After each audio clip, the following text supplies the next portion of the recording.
करी पत्ते के पौधे में इस तरीके से नए नए शूट्स चाहिए तो आपको हमेशा बल्कि 12 महीने यही वाली खाद देनी है। इस खाद को देने से कभी भी ग्रोथ इसकी रुकती नहीं है, लगातार ग्रोथ होती रहती है।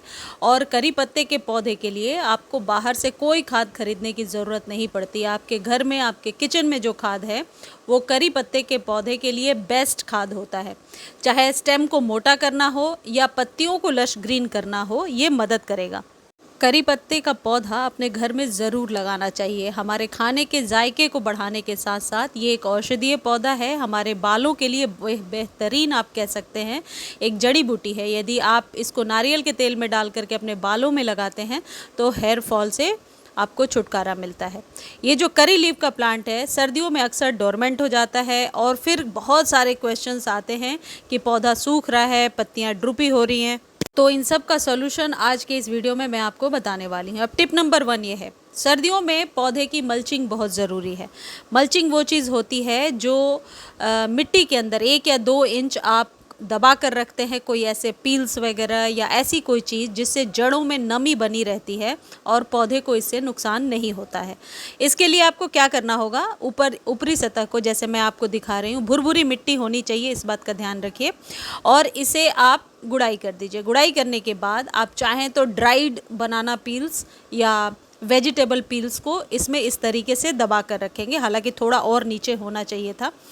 इससे इसके फ़ायदे बहुत होते हैं। ये है बहुत छोटी सी चीज़ लेकिन स्टेम को मोटा करने और पौधे को सूखने से बचाने में मदद करता है। ये करी पत्ते में ये मल्चिंग का जो प्रोसेस है मैंने 2-3 साल पहले एक बार किया था और सर्दियों में अपने पौधे को मैंने सूखने से बचा लिया था। इसलिए ये आजमाया हुआ नुस्खा, इसको ज़रूर कीजिए। अब इसमें नुकसान एक ये हो सकता है कि यदि आप ऐसे पील्स को रख रहे हैं जो ड्राइड नहीं हैं, जिनमें फंगस लगने के चांसेस हैं, तो पौधा ख़राब हो सकता है। इस बात का आप ज़रूर ध्यान रखें। अब टिप नंबर 2 ये है कि सर्दियों में हमेशा चेक करके पानी दीजिए और पत्तों को भी कभी कभी आप अच्छे से वॉश कर दिया करें। ये चीज़ ध्यान रखें कि केमिकल कोई चीज़ मिली हुई आप स्प्रे ना करें। इससे क्या होगा कि पौधे की जो पत्तियां हैं, क्योंकि हम इसे खाने में इस्तेमाल करते हैं तो ये हार्मफुल हो सकता है। तो प्लेन वाटर से, नॉर्मल वाटर से इसके पत्तों को वॉश करेंगे तो इसके पत्तों का रंग भी निखर के आता है और पत्तियां पीली भी नहीं होती हैं। वीक में 1-2 बार ऐसा करें। अब तीसरी इम्पॉर्टेंट चीज़, घना बनाने के लिए क्या करें। ये जो ऊपर की सतह आपको दिख रही है, सबसे ऊपरी जो सरफेस है, वहाँ से यदि आप 1 इंच कट करेंगे तो 4 से 5 दिनों में वहाँ पर आपको न्यू शूट्स दिखाई पड़ेगा। लेकिन कट करने का समय होता है, यानी कि पूरे साल नहीं कर सकते। बरसातों के पहले कर लीजिए या फ़ैब मार्च में कर लीजिए। यदि सर्दियों में कटिंग करेंगे तो वहाँ पर डंडी जो है काली होने लगेगी और न्यू शूट्स नहीं आएंगे। बहुत तेज़ गर्मी में भी यदि कटिंग करेंगे तो न्यू शूट्स नहीं आएंगे। नेक्स्ट, चौथी इम्पॉर्टेंट टिप है कि पौधे को तेज़ी से बढ़ाने के लिए क्या करना है। 2-4 चीज़ें आप ध्यान रखेंगे। गमले का जो साइज़ है वो हमेशा बड़ा होना चाहिए आपके पौधे के अकॉर्डिंग। पौधा यदि बहुत पुराना है तो 12 इंच से नीचे के गमले में ना लगाएं। आप जब भी हार्वेस्ट कर रहे हैं इनकी पत्तियों को, यानी कड़ी पत्ते की पत्तियों को, तो कभी ऐसा ना करें कि स्टेम को उसमें छोड़ दें और पत्तियों को ले लिया। ऐसे में स्टेम काली होती है और कई बार जो मेन स्टेम है वो भी सूखने लगती है। तो हमेशा कटिंग करके नीचे से ही हार्वेस्ट करें ताकि ऊपर से पौधा घना दिखाई पड़े और ऊपर से अच्छे से बढ़े। अब कौन सी खाद देनी है ये भी ध्यान में आप रख लीजिए। यदि आप पौधे को रिपोर्ट करना चाहते हैं तो बरसात में और फ़ैब मार्च में ही रिपोर्ट करेंगे। जैसे जैसे सर्दियां बढ़ेंगी रिपोर्टिंग बिल्कुल भी ना करें।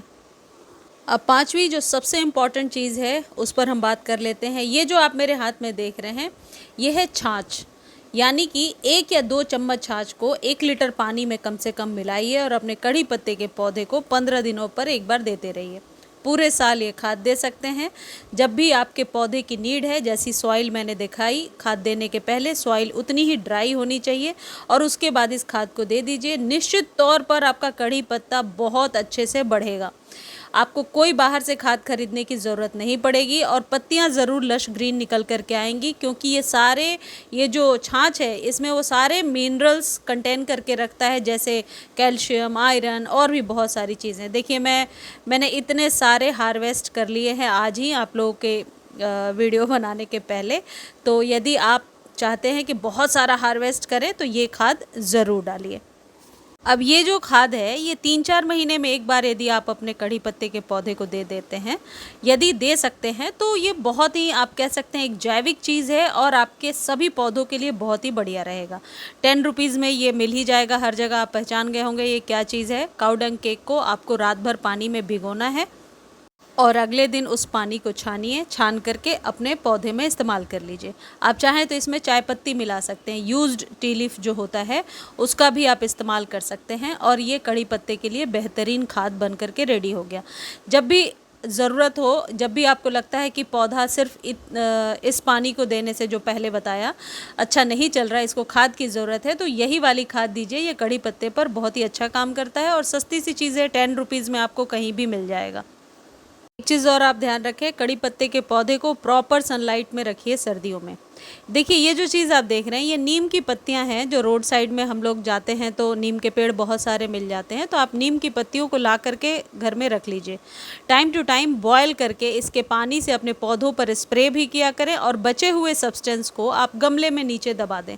ये जो नीम है ये हमेशा से आपके पौधे के लिए फ़ायदेमंद रहता है और ऐसा नहीं है कि सिर्फ ये कीटनाशक की तरह ही काम करेगा, ये जड़ों को मजबूत करने यानी खाद के तरीके से भी काम करता है और फ्री में ये खाद आप अपने सभी पौधों को दे सकते हैं। खासकर वो पौधे जिन पर फंगस वगैरह लग गया है, इसको ठंडा करके स्प्रे बॉटल में भरिए और पौधों पर छिड़काव कर दीजिए। ये 3 तरीके के लिक्विड का आप इस्तेमाल कीजिए, आपको कड़ी पत्ते के लिए कुछ और बाहर से बहुत हेवी केमिकल खरीदने की ज़रूरत नहीं पड़ेगी। वीडियो अच्छी लगती है तो सब्सक्राइब ज़रूर कीजिए और फॉलो कर दीजिए।